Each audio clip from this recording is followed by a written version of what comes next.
without any further ado, I am Scott Helm, and welcome to this navigation series, conversation on decision making. And this is a topic that is ubiquitous, right? Everybody's making decisions. You made a decision on whether to attend or not. You'll later evaluate whether that was a good one or not, I guess, based on the content of the next 50 minutes.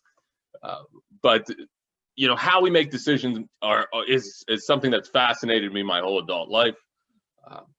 I did my doctoral work in both public affairs and economics, and at the crux of that, I studied social entrepreneurship.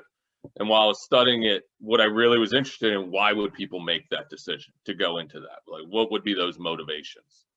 And since then, that was many moons ago, but since then, I've continued to be interested in why do we make the decisions we make, and I'm just fascinated by what it is that the human condition and the decisions that we make and what goes into those, and when do we think we're making a decision for one reason, but maybe it's another, and do we have a process for how that decision gets made, whether it's in the mundane of raising our kids or our household activities, or something less mundane and probably more dynamic in the context of an organizational environment like a nonprofit organization. So that's what I hope to explore today and have this conversation. While a couple of people keep logging on, I will pause for 1 second and say that we are, for those who, if you haven't joined the navigation series yet this month, this is our 30th year celebration of the Midwest Center for Nonprofit Leadership. So thank you for being part of that celebration, and we're excited to have you here, and we're excited for what is to come here in the next, hopefully, 30 years.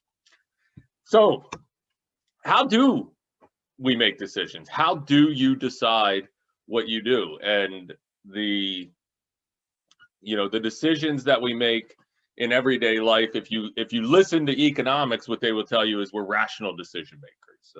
We're maximizing our utility.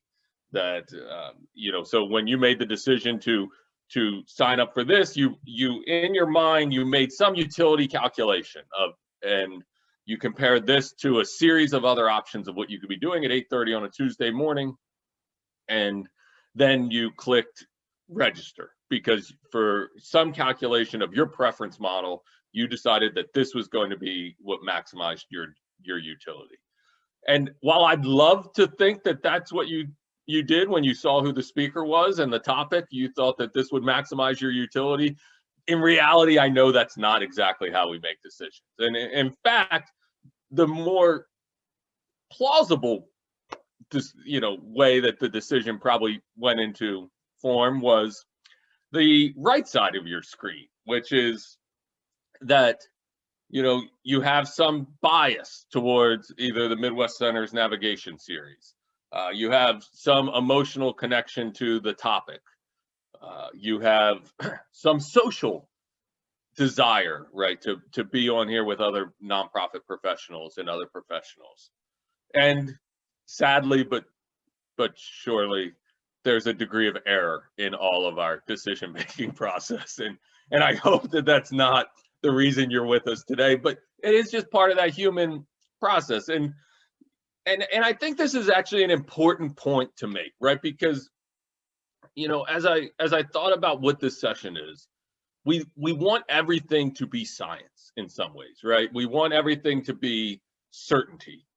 And the fact of the matter is that in all decisions, there's a degree of uncertainty. There's an error term in all decisions that we make, no matter what those decisions are, right? Whether it's you're at a restaurant, and let's say you're at the Cheesecake Factory, which has a 500-page menu, right? Like, how could you possibly know you're going to make the right decision on something that's going to satisfy you at that time? Or whether you're deciding on launching a new program and how you're going to launch a new program, or your next donor campaign, or the next board member to join your team. And instead of what I would, I guess, point us to is, instead of trying to make the best decision from the ultimate best decision, a decision without error, What we should try and do through decision processes, my pitch is, we should try and minimize the uncertainty in our decision processes so that we can make the best decision, recognizing the uncertainty associated with it, and use each decision as an opportunity to learn more information. So then it becomes almost a process of learning, of learning. The other piece I would say to this is embrace our humanity. Embrace that I have biases. Embrace that we have emotion in our decisions and who we are. And I love this. I use this slide in so many different talks because I think it's so relevant to who we are, right, as people and the reality of our situation. And the fact is, our neurology has helped us a great deal in understanding the human condition. And there are three parts to our brains. And, you know, the first, the reptilian brain, right? This is, you know, how we regulate body temperature and basic, you know, living, right? The, to some degree, the fight or flight, right? These types of decisions. Then there's the limbic brain, right? This is the developed later, right? So evolutionarily speaking, the reptilian brain first, the limbic brain second, neocortex third. All three are still active and important. And the limbic is where, you know, emotions and, you know, heuristics and biases and things along those reside. And then you have the neocortex. And this is where most of us like to think we reside and most of our decisions are made. Like, this is the analytical part of our brain. This is where human language comes from and things along those lines.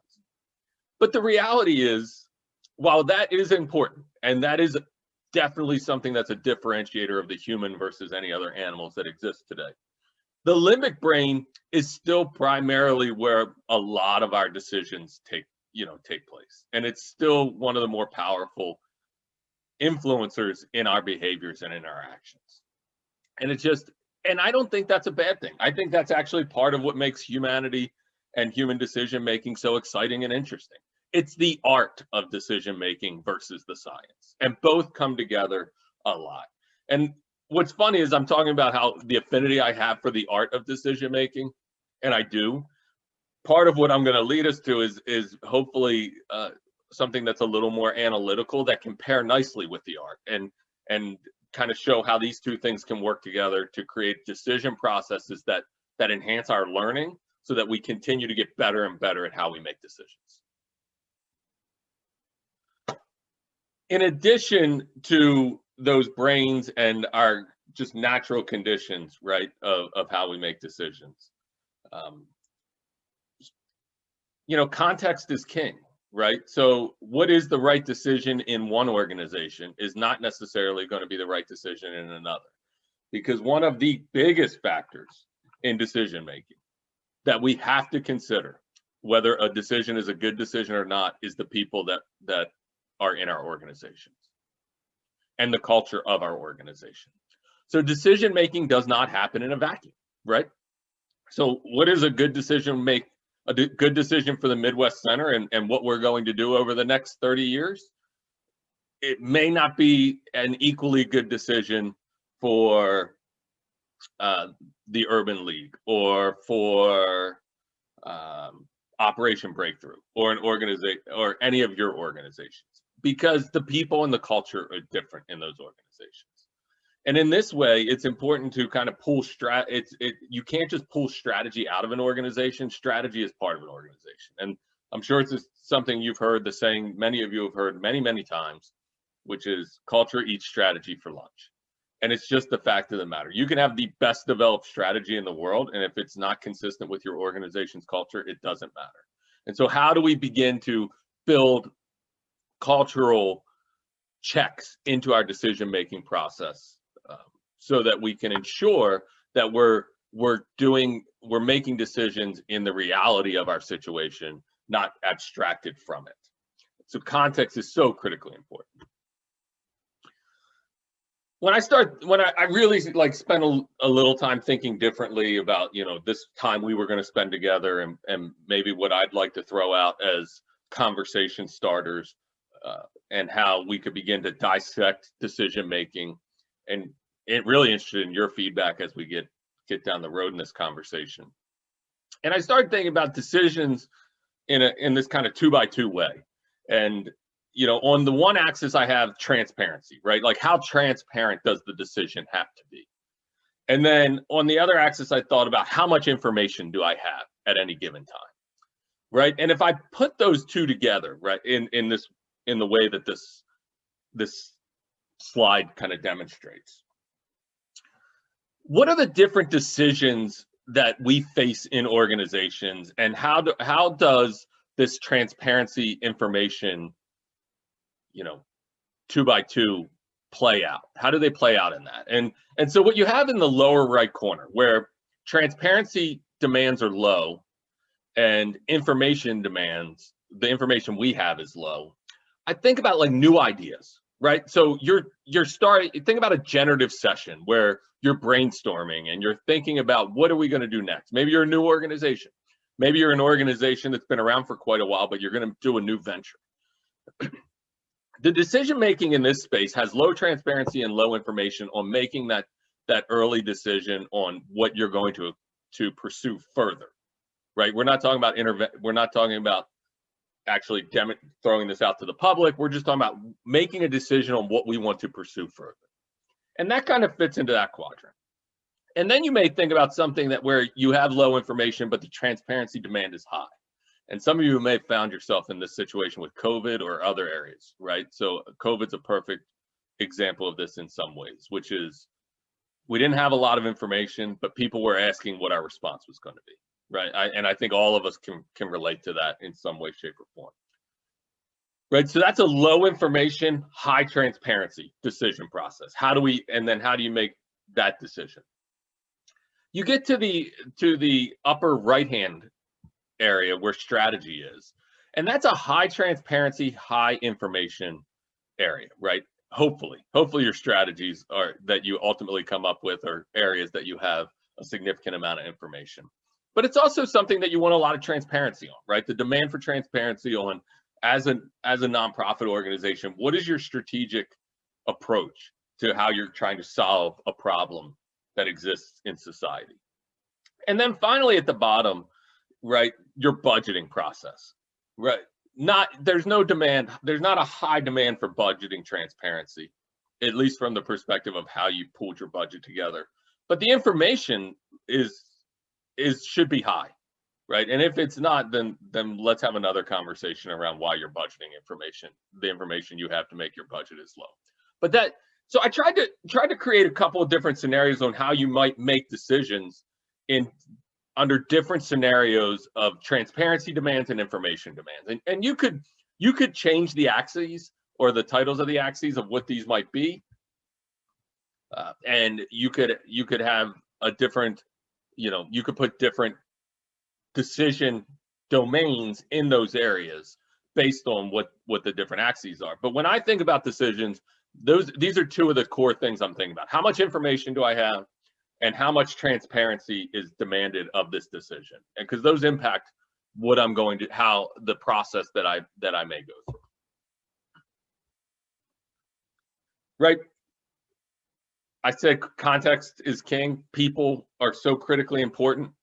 And we have to be considering people. And I think the number one group we have to be considering is our internal stakeholder group when we're making decisions.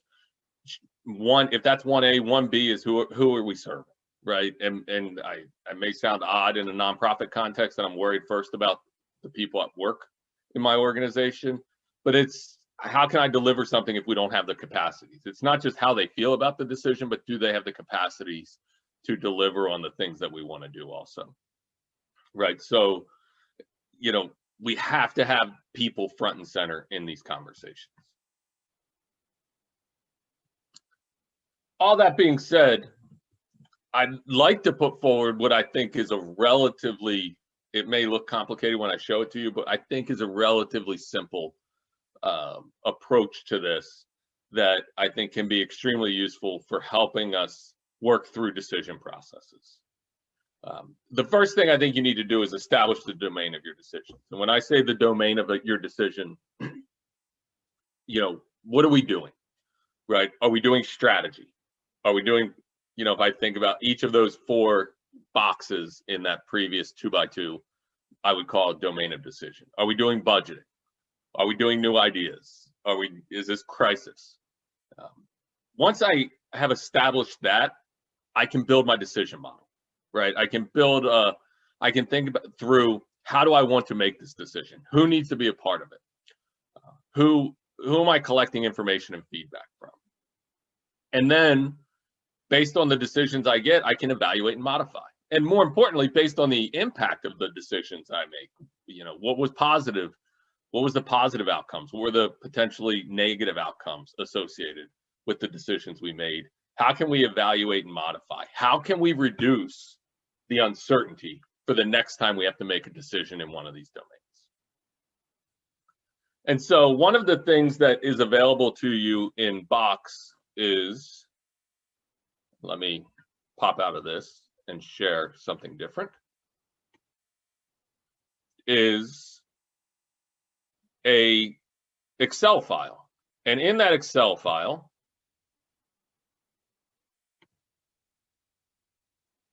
Dave, can you see the Excel sheet that's up? I'm asking you because I can see you. Got it. Okay. Is it too small? Do I need to make it a little bigger? That would help. It's not bad. Okay.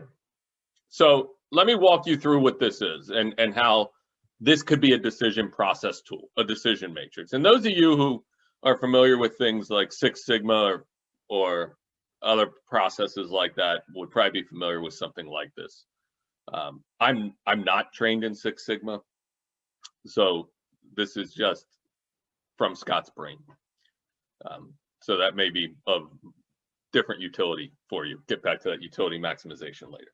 Let me tell you what I did here. So this one, let me make this one a little bigger because this is the one I was playing with last night. Right, so if we think about the strategy matrix, right? So we're going to work, the domain is strategy.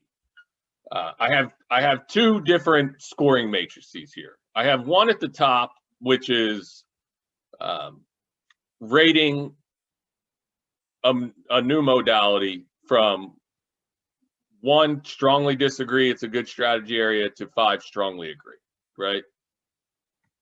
At the bottom, it's going to be the same thing. So let's say we use the Midwest Center. We talk about hybrid certificates,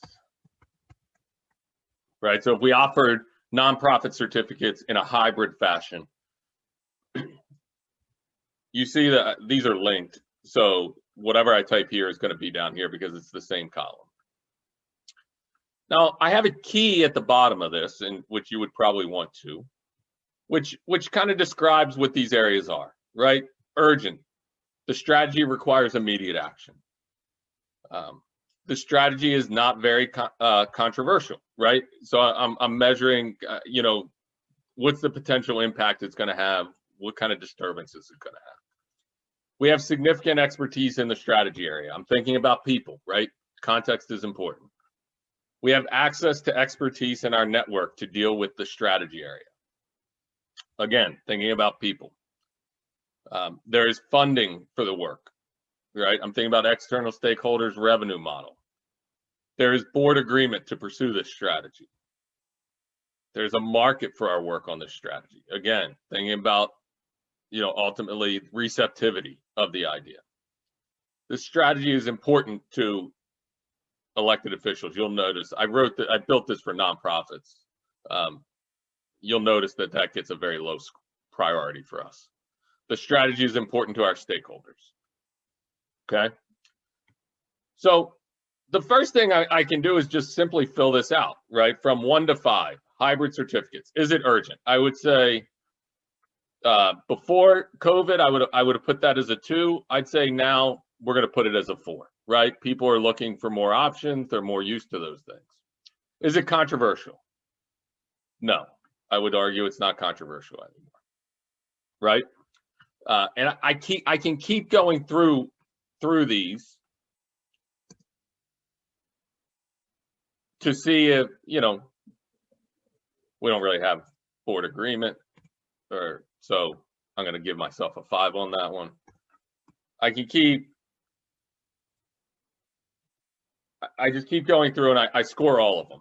Now, what you see down here is a total score popped up. And the reason it did is I've weighted each of these based on their importance for the Midwest Center. Urgency might be our most important thing that we want to consider in this decision process. Controversy might be low. You see board agreement I have as a 1, and elected officials I also have as a 1 because they're not something that's really in our domain right now. They don't necessarily come into it. For your organization, board would probably have to be very high from a strategy perspective. We don't have a governing board that we answer to, right? And then you can go through and you put all your different ideas that are potentially that you're considering in here, and you'll get different scores based on the weights you put in. Obviously, I'm not giving this a ton of thought. I'm just randomly putting numbers in for illustrative purposes. But if we went with traditional certificates versus hybrids, what you'll see is we're starting to get a numerical ranking of our decisions, right? Now, what I said earlier is that that this is both art and science. And I'll bring this PowerPoint back up. We're going to start a conversation. We can go back to this as much or as little as you all want to. I said earlier that there's both art and science to this. And my argument would be that the art comes into play early on, right? It comes into play with the categories you have across the top and the weights that you give them, right? That's the art of this. It's not traditional science. It's your subjective expert knowledge that you're putting into your decision model. The science part, if you want to call it that is adding in some numerical rankings to hopefully limit some of your bias. And what I would argue that you do is you list all of your potential decision options, right? You score them out, and then you begin to have a conversation about those. And what it hopefully is done in this decision process approach is it's helped you to limit the amount of potential bias you have going into a scenario, into a decision scenario. And you can begin to take a different look at things. And let's say that the hybrid certificates, which I'm personally a fan of, would have came out lower than traditional certificates in our decision model. It would force me at least to pause and say, why were my biases leading me down that path when, according to the weights that we predetermined were important to the Midwest Center, traditional ranks higher than hybrid? There's no hard and fast rules to what, it doesn't mean just because something gets the highest score doesn't mean it ultimately is your best decision.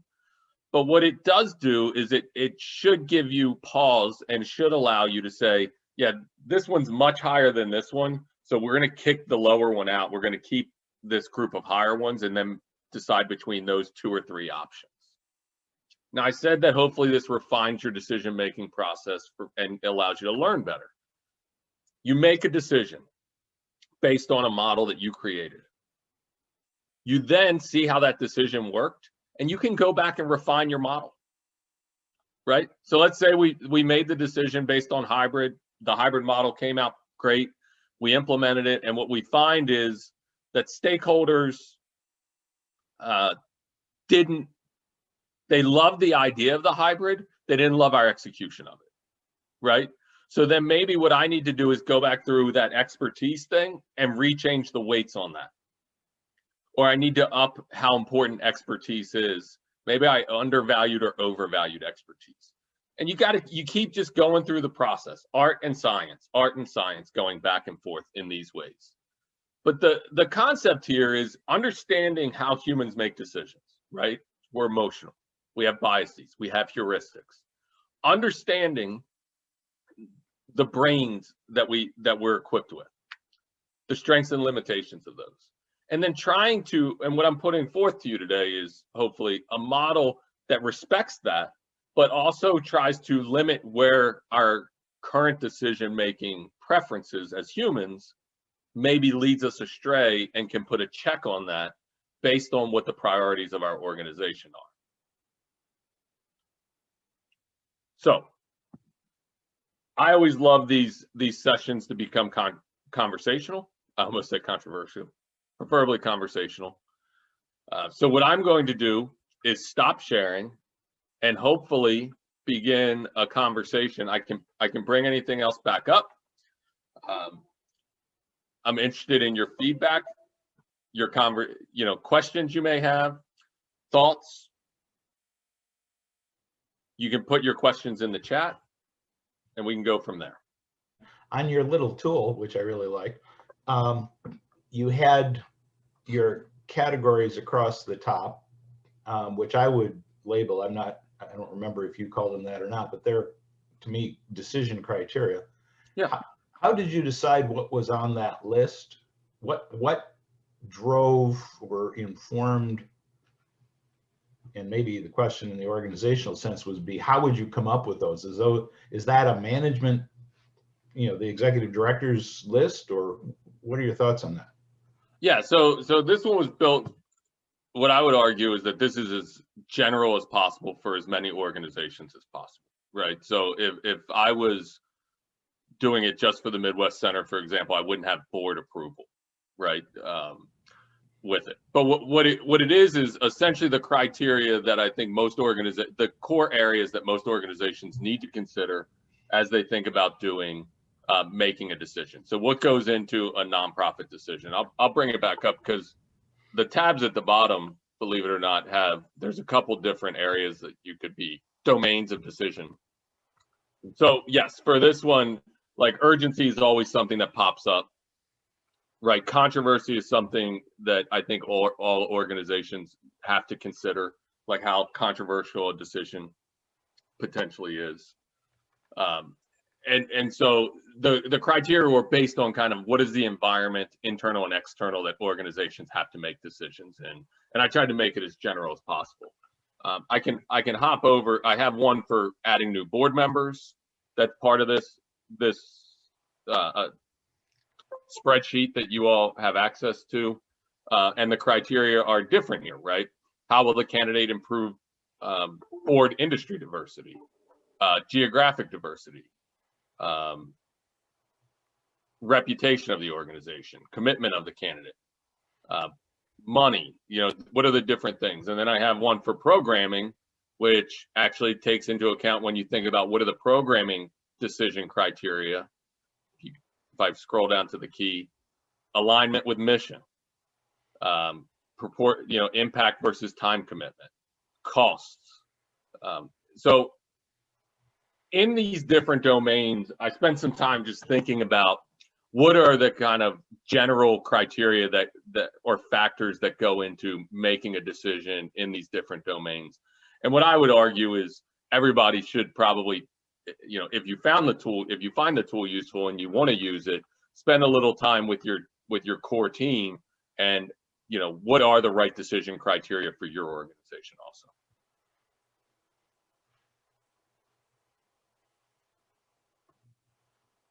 Other thoughts or questions? You don't want Dave and I just to have a conversation. Bester thought that was funny. Let me ask this question.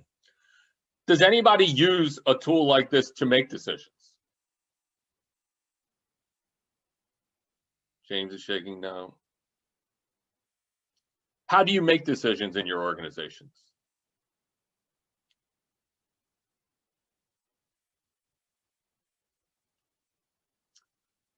Tracy uses a matrix for new hires. Tracy, can I ask you to elaborate on that? Yeah, it's something we're required to do anytime we interview people.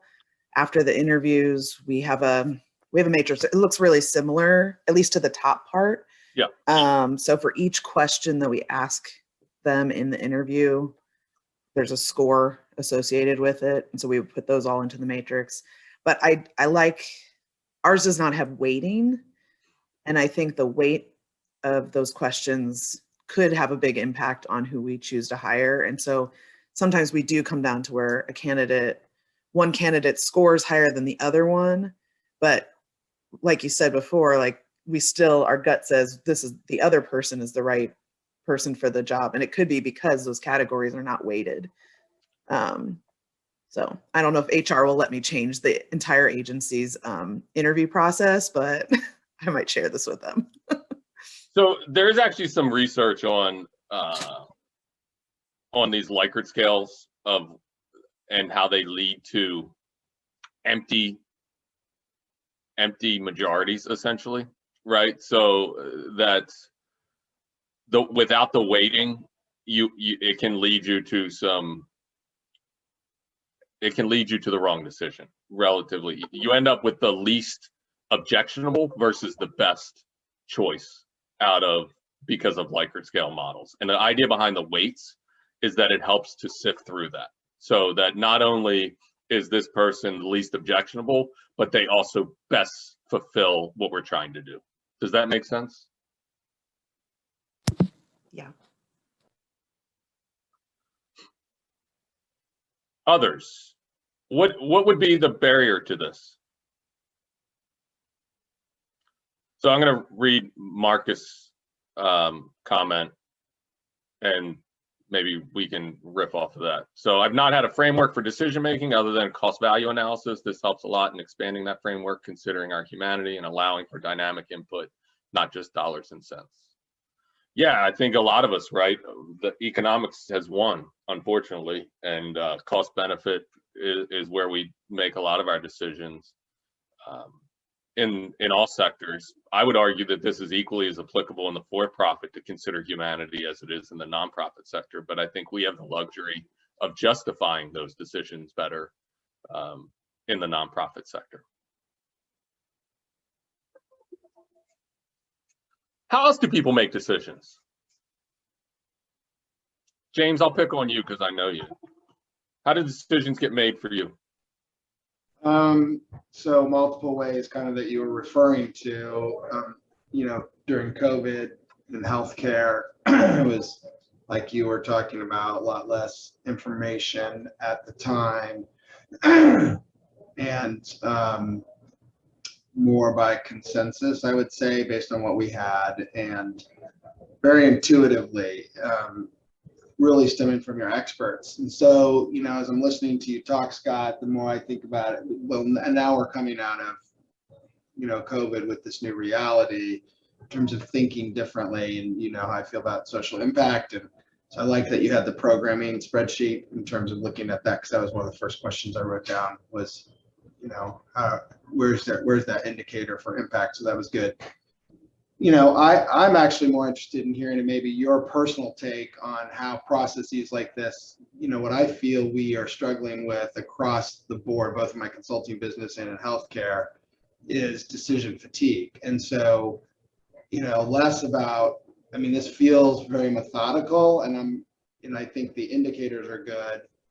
So talk to me about the link between whether the process is helping with decision fatigue. What have you felt? What have you seen as you've gone through this? Because that's really where, frankly, I'm at the end of the most days, and I know my colleagues are there too. So maybe shine some light on that, if you wouldn't mind. Yeah, and I think it'll dovetail well with something Juliana has written in the chat about time and capacity, right? So there's no doubt that any new approach to doing things will require a bit of a learning curve and some education.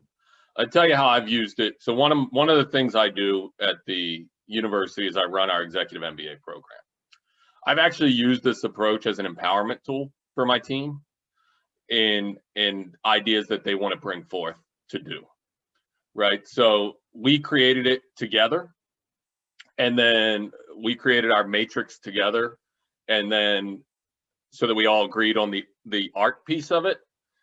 And any idea that any of us wanted, so I'm not exempt from this process, right? Any idea that any of us want to bring to a new meeting that we want to implement, a change, an improvement, taking something away, we bring it in the context of this. So they run it through through the matrix that we've all agreed on. They bring it to the meeting and they say, here you go. Here's what I did. I ran it through this. This was the scoring I put on it. This is why I think we should do it. And it actually expedites the process, and it creates an empowerment tool for other people in the organization to bring things forward. The other place I think that this could easily be used, because James, I agree. Like, I think we do get into decision fatigue, and I don't think everything has to be robotic, right? I think if you're viewing a program, if you're out doing, and you see something that needs to be changed while you're on site, I think you change it. I don't think you don't need to turn yourself into a robot, right? Part of why you all have the jobs you have is because you have professional expertise that needs to be used. I think, again, the first step for when this is appropriate is deciding the domains for which it's appropriate. And the 3 domains in the spreadsheet are board development, strategy, and programming, right? Like, what programming, especially new programming. But the other place I think this snaps in easily is, think about a strategic planning process you've all been involved in, and maybe you go through a brainstorming session and you have 50 ideas up there, but how do you decide between the ideas? And maybe you use dotocracy. You could try this instead of dotocracy, right? This is another way of approaching it, instead of using just voting with dots, where you put the ideas into a matrix like this. Everybody could do it and they can assign their own scores to the different items. And then you could have a conversation among the group based on that, versus just what are the dots that, how many dots did one thing get versus another thing. Is that helpful, James? Yeah, that's really helpful, especially how you use it. The flip side, the positive side, I think, of COVID is it's making space in our industry for innovation. It's kind of demanding it. And so I like the new programming approach and the empowerment approach, Scott. That's super helpful. So thanks for that example. Yeah. Candace asked a great question. How can matrix tools account for ethics, DEI values? I think, honestly, it's one of the ways, and you can't, the matrix itself was built a while ago, and the board one is not as consistent with what should be in there for DEI values. I actually think it can help with DEI values, because you can put that in and weight it more heavily from either a hiring standpoint or a new programming standpoint, or even a strategy standpoint. Like, one of those decision criteria across the top is, does this increase inclusion? Does this action increase inclusion? Does it broaden our program to include more people? I'm actually working on a consulting project right now where, in the hiring process, I'm constantly hammering this organization about, how do you know you're getting your job announcements out to a diverse audience? And so I would argue that a matrix tool like this actually can increase ethics and DEI values, because you get to put in what are the criteria for making the decision. And so everyone then has that, demands that every new idea is put through that filter. Is that helpful, Candace? Yes, thank you. Absolutely. Yeah, and as you asked that, I'm a little red-faced, because the matrix that I shared with you doesn't have that, but please change them and send it back with better DEI stuff in it that I can share with other people in the community. Hey, Scott, can I ask you a quick question, since Please. You mentioned that consulting? So I assume, but you know what that stands for, that you or the Midwest Center could come in under a consulting arrangement and kind of customize this and work with a team on doing this. You offer Absolutely. that? Yes. Okay. Absolutely. And I don't think that the one that I shared with you all, I don't think it's plug and play. What is useful about it is you can change the titles and the formulas are in there. Okay. Right. So it'll automatically calculate the weighting and stuff like that for you. Not that it's that complicated, but absolutely we could. Very good. I'll talk to you privately. Thanks. Yeah. Other thoughts? Go ahead and be critical. What are other barriers that you think potentially would get in the way of you using something like this?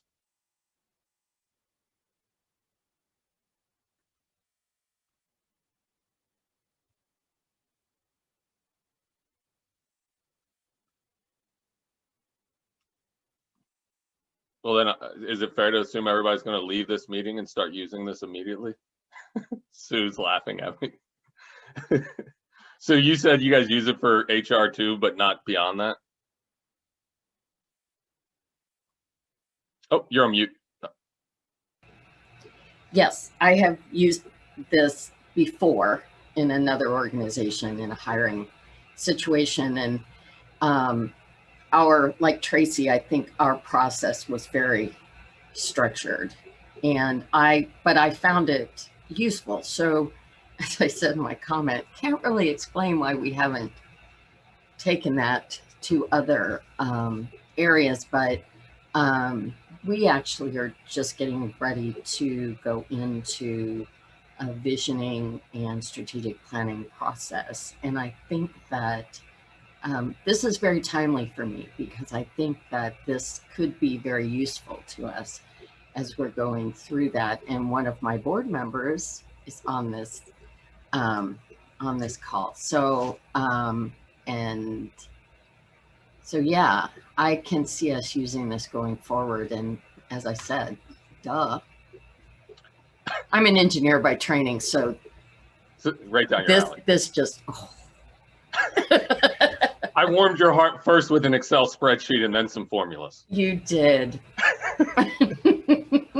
Yeah, so I'd say a couple. Let me I guess let people off the hook a little bit. One is the urgent oftentimes crowds out the important, right? In all of our work, right? And that includes, I sometimes think at the Midwest Center, we're doing these sessions as much for ourselves as we are for the community and reminding ourselves of things that we don't necessarily use all the tools that we talk to organizations about as readily as we want to use them. I'd say two, one of the large issues in the nonprofit sector that I'm constantly wrestling with is board staff dynamics.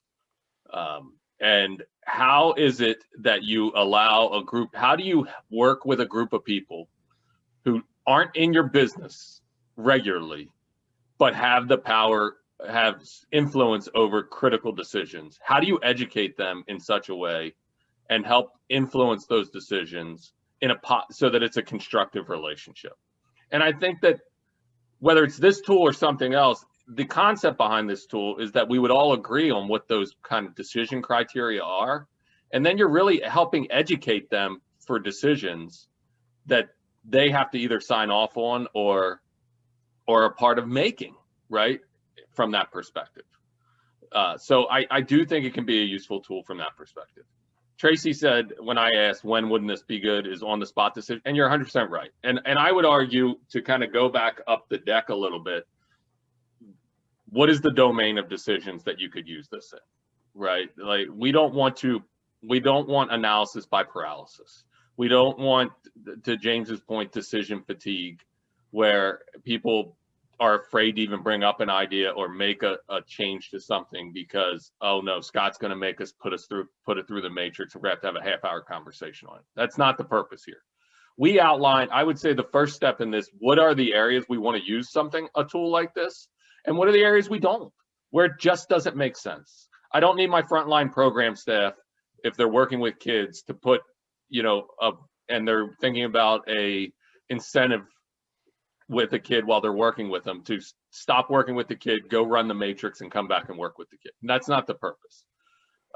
So what are those domains that we want to work in for this? Scott, I'd like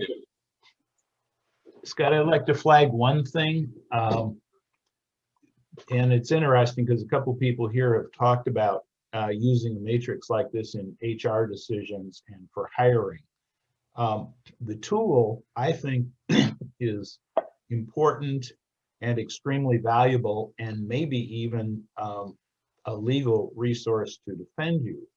But the flip side is, it's not, in order to use a criterion as a basis for hiring, it has to be job relevant. And so, I would go back and say, build on one of the things you just said, which is make sure you adapt the criteria to the situation involved. And because I work a lot in HR, one of the things I'm reminded of is that the criteria you'd have across the top for one hiring decision for a frontline program delivery person would not be the same set of criteria you'd use for a management position at the intermediate or higher levels of the organization. So just, I think it's critical to weigh the defensibility of the criteria when you're making those kinds of decisions that have legal implications as well.